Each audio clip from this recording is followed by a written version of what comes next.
बच्चों स्वागत करता हूं आप सभी का अपने यूट्यूब चैनल बाल स्टडी में। तो आज के इस वीडियो में हम देखने वाले हैं कक्षा 10वीं का संस्कृत का जो है चैप्टर 3 जिसका नाम है अलस कथा का जो हम लोग सब्जेक्टिव प्रश्न देखने वाले हैं। इससे जो बिहार बोर्ड में सब्जेक्टिव प्रश्न जो पूछे जाते हैं उसका जो है हम लोग इस वीडियो में देखने वाले हैं सब्जेक्टिव प्रश्न, ठीक ना।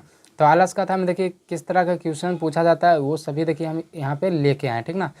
तो आप लोग वीडियो पे क्लिक ही कर दिए तो वीडियो को देखते रहिएगा और कॉपी कलम लेके बैठिएगा ताकि यहाँ से देखिए हम पहला जब आपको समझा दें तो इसको वीडियो को रोक के क्या कीजिए, इसको लिख लीजिएगा, ठीक ना। उसके बाद फिर दूसरा तीसरा चौथा जो भी है उसको फिर कॉपी में नोट करते जाइएगा एक एक करके और ये इसको याद कर लीजिएगा। इससे बाहर जो है बिहार बोर्ड में क्वेश्चन कभी नहीं पूछता है और पूछेगा भी नहीं, इसलिए इसको कॉपी में नोट करना भूलिएगा नहीं। चलिए हम लोग स्टार्ट करते जल्दी से। पहला देखिए क्वेश्चन है कि आलस कथा पाठ का 5 वाक्यों में परिचय दे। आलस कथा पाठ का जो है ना 5 वाक्यों में हमको परिचय देना, मतलब उसके बारे में बताना। तो देखिए इसका उत्तर हो जाएगा यह पाठ विद्यापति द्वारा रचित पुरुष परीक्षा नामक ग्रंथ से संकलित एक उपदेशात्मक लघु कथा है ना। यह विद्यापति के द्वारा एगो रचा हुआ जो किताब ग्रंथ था पुरुष परीक्षा, उसी से न लिया गया था आलस कथा। विद्यापति एक मैथिली कवि थे। विद्यापति कैसे कवि थे? एक मैथिली कवि थे। इसमें आलस्यों के बारे में बताया गया। इसमें किस में बताया गया? आलस कथा में किसके बारे में बताया गया? तो आलस्यों के बारे में बताया गया। सबसे बड़ा शत्रु मनुष्य का आलस्य होता है। सबसे बड़ा शत्रु कौन होता है? मनुष्य का आलस्य होता है, ठीक ना। आलस कथा पाठ में आलस्य से निवारण की प्रेरणा दी गई और इसमें बताया गया कि किस तरह से आलस्य से हम लोग को छुटकारा पाना चाहिए, ठीक ना। तो ये देखिए हो गया 5 वाक्यों में पूछ रहा था हमसे, तो 5 वाक्यों में आलस कथा का परिचय हम जो है दे दिए। देखिए आसानी से मतलब इसका जो लैंग्वेज है एकदम इजी शब्द में है, ठीक ना। चलिए अब आगे देखते हैं। दूसरा क्वेश्चन देखिए क्या है कि आलस कथा से क्या शिक्षा मिलती है। आलस कथा जो है उससे हमको क्या शिक्षा मिलती है?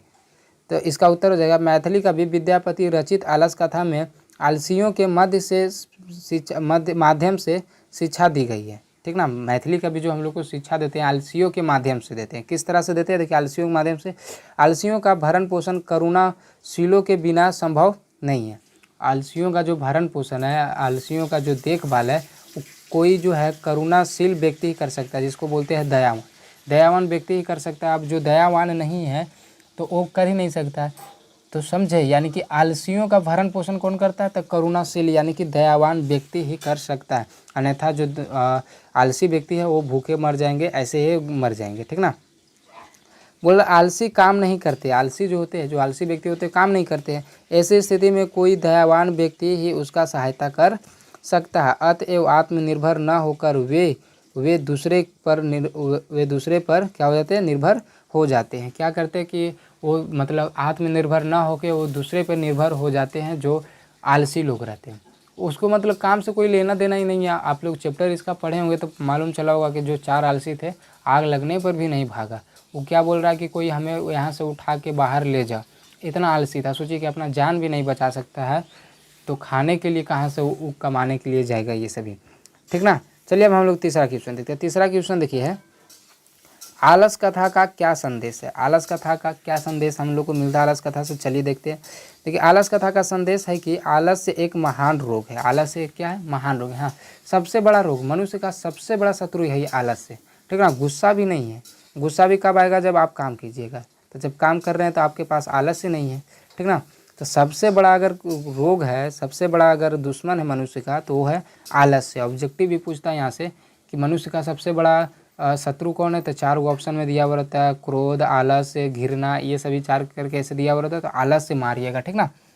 तो आलस कथा का संदेश यह है कि आलस्य एक महान रोग है। आलसी का सहायक, देखिए यहाँ पे आलसी का सहायक प्रायः कोई नहीं होता। प्रायः कोई नहीं मतलब प्रायः कोई नहीं होता। कोई कोई होते हैं लेकिन प्रायः कोई नहीं होता। जीवन में विकास के लिए व्यक्ति को कर्मठ होना आवश्यक है। जीवन में अगर सोचते हैं कि नहीं आगे बढ़े, कुछ करे, पैसा कमाए, माँ बाप का रोशन करे, तो कर्मठ, कर्मठ कहने का मतलब काम करने वाला, ठीक ना। मतलब मेहनत करने वाला होना चाहिए, ठीक ना। कर्मठ होना आवश्यक है। आलस्य मनुष्य का सबसे बड़ा शत्रु है। आलस्य जो है मनुष्य का सबसे बड़ा शत्रु है, जिससे अपना परिवार और समाज का विनाश हो जाता है। जिससे क्या होता है कि न हम परिवार में कुछ कर पाते हैं और न ही समाज में। सब लोग जो है हमें धुक्कार कर लेते हैं, ठीक ना। यदि जीवन में विकास की इच्छा रखते हैं तब आलस्य त्याग कर उद्यम को प्रेरित करिए, ठीक ना। प्रेरित हो। समझे। यानी कि अगर जीवन में विकास चाहते हैं, जीवन में अगर अपने लाइफ में कुछ करना चाहते हैं तो आलस्य को सबसे पहले दूर करना पड़ेगा। आप लोग में देखिए आलस्य क्या होता है कि जैसे आप लोग 10वां में पढ़ रहे हैं तो आप लोग सुबह में 4 बजे नहीं उठते होंगे, ठीक ना, 4 बजे नहीं उठते होंगे। क्यों? क्योंकि अभी नींद आ रहा है, क्योंकि अभी नींद आ रहा है। यही आलस्य है, यही अभी आलस्य। और आलस्य क्या है कि जैसे आप लोग बोलते हैं कि पढ़ लेंगे शाम को 6 बजे, है ना, शाम को कहाँ पढ़ लेंगे, 6 बजे पढ़ लेंगे, 7 बजे पढ़ लेंगे, 8 बजे पढ़ जाएंगे, लेकिन पढ़ते ही नहीं है, बोलते हैं कि कल से पढ़ेंगे। तो ये है आलस्य, ठीक ना। तो ये सभी को दूर रखिए। अगर चाहते हैं कि एग्जाम में अच्छा नंबर लाए तो आलस्य को तो सबसे पहले दूर भगाइए। उसके बाद देखिए रिजल्ट नहीं आएगा। गारंटी देते हैं कि देखिए हमारे चैनल पे अभी सभी कुछ का तैयारी करा जा रहा है और 400 प्लस नंबर गारंटी देते हैं हम, ठीक ना। क्योंकि ऑफलाइन भी पढ़ाते हैं तो इतना इतना लोग जो मेरे यहाँ से बच्चे जो है वो लेके आते, तो आप भी लेके आ सकते हैं। चलिए देखते हैं अगला। चौथा नंबर क्वेश्चन देखिए क्या है कि आलसी पुरुषों को आग से किसने निकाला। जो आलसी जो पुरुष था उसको आग से किसने निकाला था। तो जब 4 आलसी पुरुष आलस कथा में आग लगने पर भी घर से नहीं भागे, तब एक योगी पुरुष ने आकर उन्हें उनके केसों को पकड़कर उन्हें ढकेलते हुए बाहर किया। इस प्रकार आलसी पुरुष आग से बचे, ठीक ना। मतलब देखे थे ना, जब नहीं भाग रहा था तो एक आया था वहाँ का कर्मचारी जो था, यानी कि जिसको हम लोग बोल सकते हैं योगी पुरुष, वो आया, उसको केस पकड़ के खींचते हुए बाहर लेके आया। तो पूछता ऑब्जेक्टिव कि चारों आलसियों को कैसे निकाला गया। ऑप्शन 4 गुम रहता है, 1 गुम रहेगा केस पकड़ के, तो आप मारिएगा केस पकड़ के, ठीक ना। चलिए 5वां नंबर क्वेश्चन देखते हैं। 5वां नंबर क्वेश्चन है कि चारों आलसी पुरुष आग से किस प्रकार बचना चाहते थे। मतलब किस प्रकार बचना चाहते थे आग से। वो तो भागना नहीं चाहते थे लेकिन बचना भी चाहते थे कि किस प्रकार बचे। तो देखिए इसका उत्तर हो जाएगा कि चारों आलसी पुरुष घर में आग लगने पर भी नहीं भागे। शोरगुल सुनकर वह जान गए थे कि घर में आग लगी। शोरगुल सुना, दौड़ा भागी हो रहा था, तो समझ गया कि अच्छा आग लगी है। सब चिल्ला रहा होगा कि आग आग आग आग, तो वो समझ गया कि आग लगा। वे चाहते थे कि कोई धार्मिक एवं दयालु व्यक्ति आकर आग पर जल, वस्त्र या कंबल डाल दे। मतलब वो चाहते थे कुछ कि आग लग रहा तो वहाँ पे कोई दयालु व्यक्ति आए और पानी डाल दे, वस्त्र डाल दे, कंबल डाल दे, लेकिन हम भागेंगे नहीं। डाल दे जिससे आग बुझ जाए और वे लोग बच जाए, लेकिन और वे लोग क्या हो जाए, बच जाए, लेकिन ये भागेगा नहीं वहाँ से, ठीक ना। इतना आलसी था, सोचिए। 6ठा नंबर क्वेश्चन देखिए क्या है। आलस कथा पाठ के आधार पर लेखक के विचार स्पष्ट कीजिए। यानी आलस कथा के आधार पे जो है ना लेखक क्या विचार करते हैं वो हमको बताना है। तो देखिए इसका उत्तर हो जाएगा कि आलस कथा पाठ में लेखक विद्यापति ने अपने विचार को स्पष्ट करते हुए कहते हैं कि आलसी व्यक्ति बिना परिश्रम किए हुए जीवन व्यतीत करना चाहते थे। हाँ, जो आलसी जो व्यक्ति होता है क्या करता है, वो मतलब बिना परिश्रम के, बिना कोई मेहनत के वो जीवन व्यतीत करना चाहता है, जीवन जीना चाहता है, ठीक ना। कारुणिक व्यक्ति के बिना वह अपने को मौत से भी नहीं बचा पाता है, ठीक ना। कारुणिक दयावान जो व्यक्ति होता है उनके बिना वो अपनी मौत को भी नहीं बचा सकता है। जैसे अब वो कुछ काम करता है, ये नहीं भूखल मर जाएगा, प्यासल मर जाएगा। देखिए आग लगा हुआ था, भागे नहीं रहा तो जल के मरिए ना जाता। अगर कोई कारुणिक व्यक्ति न रहता तो वहाँ जल के मरिए जाता। आलस्य शत्रु के समान है। आलस्य जो है कैसा है, शत्रु के समान है। हम लोग तो जानते हैं सबसे बड़ा शत्रु मनुष्य का यही है। तो यहाँ तक आप लोग समझ गए। देखिए एकदम जो है ना आसान भाषा में लिखे ताकि आप लोग को समझ में आ जाए। यहाँ पे समझाएं भी तो क्या समझाएं, क्योंकि इतना आसान शब्द में हम लिख ही दिए कि यहाँ पे हम समझाएं भी तो क्या समझाएं। चलिए 7वां नंबर क्वेश्चन देखिए कि किनकी क्या क्या गतियाँ हैं पठित पाठ के आधार पर स्पष्ट करें। मतलब किनकी क्या क्या गति, जैसे आप लोग पढ़े ना कि पत्नी की गति पति है और माँ की गति बच्चा की गति माँ है, इस तरह से। तो चलिए देखते हैं इसका उत्तर कि गति को यहाँ विशेष रूप से विश्लेषित किया गया है। स्त्री पुरुष एवं बच्चों की गतियाँ अलग अलग हैं, ठीक ना। स्त्रियों की गति पति है, स्त्रियों की गति क्या पति। ऑब्जेक्टिव में पूछता है कि स्त्री की गति क्या है, तो ऑप्शन ए में रहेगा पति, या बी में रहेगा, या सी में, किसी में भी रहेगा लेकिन पति हो जाएगा। बच्चों की गति माँ हो जाएगा, और तथा आलसियों की गति कौन हो जाएगा, दयालु व्यक्ति हो जाएगा। आलसियों की गति कौन हो जाएगा, दयालु व्यक्ति। यह देखिए 7वां का उत्तर। इतना लिख दीजिएगा ना आपको 2 नंबर में 2 नंबर मिल जाएगा। 8वां नंबर क्वेश्चन देखिए क्या कि आलस कथा का सारांश लिखे। आलस कथा का क्या लिखना, सारांश लिखना। इसका उत्तर देखिए जाएगा कि मिथिला में वीरेश्वर नामक मंत्री था। मिथिला में कौन सा था, एक वीरेश्वर नामक मंत्री था। वह स्वभाव से दयावान और दानशील था। वह स्वभाव से कैसा था, दयावान और दानशील था। वह अनाथों और निर्धनों को प्रतिदिन भोजन देता था। वो जो है मैथिली जो कवि वीरेश्वर जो थे वो प्रतिदिन अनाथों और जो निर्धन जो थे, गरीब लोग जो थे, उनको क्या करते थे, भोजन देते थे। इससे आलसी लोगों को बहुत लाभ होता था। इससे कुछ होता था, आलसी लोगों को बहुत लाभ होता था, क्योंकि जो आलसी व्यक्ति था वो तो काम करता ही नहीं था, तो उसको बैठे बैठे खाना चाहिए था, तो उसको बहुत लाभ होता था, ठीक ना, आलसी व्यक्ति को। आलसियों को मुफ्त में भोजन की प्राप्ति जानकर बहुत से लोग वहाँ इकट्ठे हो गए, ठीक ना। जब देखा कि वहाँ आलसियों के लिए अच्छा अच्छा भोजन मिल रहा, अच्छा अच्छा वस्त्र मिल रहा, रहने के लिए जगह मिल रहा, तो क्या किया कि मतलब वहाँ पे बहुत सारे जो लोग हैं इकट्ठा हो गए, ढेर सारा लोग आ गए वहाँ पे।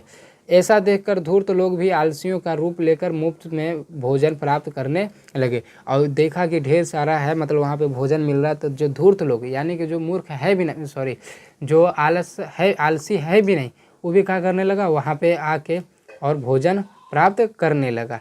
इसके बाद बहुत धन व्यय खपत होने लगा। अब ढेर सारा आ गया तो क्या हुआ, पैसा बहुत ज़्यादा खर्चा होने लगा। तो आलसशाला के कर्मचारियों ने देखा कि धूर्त लोग आलसियों का रूप लेकर घुस गए, तो पता चला अच्छा यहाँ तो धूर्त लोग जो है ढेर सारा घुसा हुआ आलस के रूप, मतलब आलसी का रूप लेके।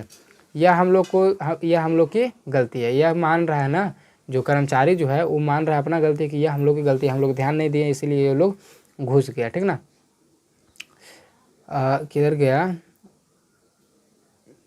अच्छा हम लोग की गलती ये हो गया। अतः आलसियों की परीक्षण हेतु उन्होंने आलसशाला में आग लगा दिया। आलसियों की परीक्षा के लिए क्या कर दिया, आलसशाला में आग लगा दिया। इसके बाद घर में लगी आग को देखकर धूर्त लोग भाग गए, लेकिन 4 पुरुष अग्नि का भास पाकर भी अपने स्थान पर सोते रहे। लेकिन 4 पुरुष, वही चारों जो आलसी था, वो अग्नि का भास पाकर यानी देव समझ गया कि अच्छा आग लगा हुआ, फिर भी वो नहीं भागा, और आपस में बात करने लगे कि कोई दयावान व्यक्ति आकर हमें यहाँ से बाहर निकाले। और आपस में ही बात करने लगे कि कोई दयावान व्यक्ति है तो वो आए और हमें बाहर निकाले।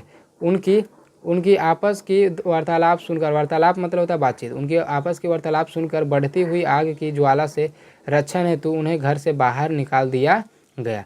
तो अब उनको बचाना था, देखा कि साला ये सब नहीं भागेगा, ये सब अपने में बतिया रहा है कि कोई दयावान आए भगाए हम लोग को बाहर निकाले, तो समझ गया कि पक्का आलसी है, तब इसको क्या किया गया, बाहर निकाला गया, ठीक ना, निकाला गया। बोल रहा है कि आलसियों की पहचान करते हुए उन्होंने पाया कि आलसी स्वयं अपना पोषण नहीं कर पाते। आलसी की परीक्षा भी कर लिया कि कौन है आलसी, और वो ये भी समझ गया कि जो आलसी लोग हैं वो खुद अपना पोषण नहीं कर पाते, वे दयावान लोगों की दया पे ही जीवित रहते, अतः उन्हें मदद की पूर्ण ज़रूरत है, ठीक ना। ये था, देखिए बहुत ही आसान शब्दों में, अपने शब्दों में हम लिखे हैं, ठीक ना, ये मेरा खुद का लिखा हुआ है, अपने शब्दों में हम लिखे हैं। तो कैसा लगा वीडियो आप लोग को, आशा करते बहुत अच्छा लगा होगा। वीडियो अच्छा लगा है तो चैनल पे अगर नए हैं तो चैनल को सब्सक्राइब करना ना भूलिएगा, क्योंकि इसी तरह का जो वीडियो है हम आपके लिए लेके आते रहते हैं। और अगर वीडियो को लाइक नहीं किए तो वीडियो को लाइक कर दीजिएगा, और कमेंट में ज़रूर बताइएगा कि कैसा लगा, ठीक। और एक शेयर करना तो बनता है, जो भी ग्रुप आप चलाते हैं ना उस ग्रुप में क्या कीजिए, आप सेंड कर दिया कीजिए, तो बहुत लोगों को फ़ायदा मिलेगा, ठीक ना। चलिए मिलते हैं अगले वीडियो में, तब तक के लिए जय हिंद, जय भारत।